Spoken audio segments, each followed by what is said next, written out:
Okay, back to the grind tayo. Medyo long overdue na tong project na to. Ang project naman natin ngayon is mini trike. Yan, so nandito pa lang tayo sa stage na ginagawa natin ng frame. Actually, medyo matagal na talaga to eh. So,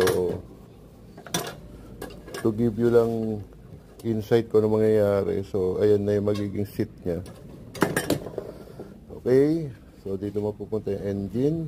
So, darating lang nung ating gas tank. Okay, so ito na rin yung front end. Ayan. So, medyo kinalawag na, medyo matagal na rin talaga itong project na to. So, ayan na yung pinaka axle niya. And a wheel hub. Kompleto na rin to sa mga parts niya. Kaya siguro, mabilis na lang to. Kailangan na lang ng konting time. So, pagka nalagyan na dito ng bracket, tapos engine mount, dito, pwede kayo mag-comment.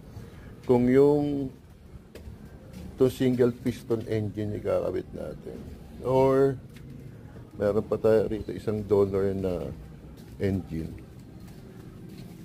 Ano siya?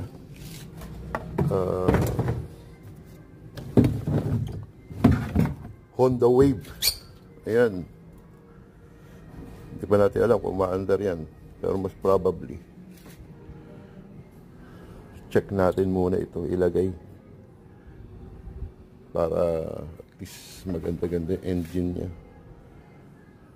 So, yun na lang muna. Thank you.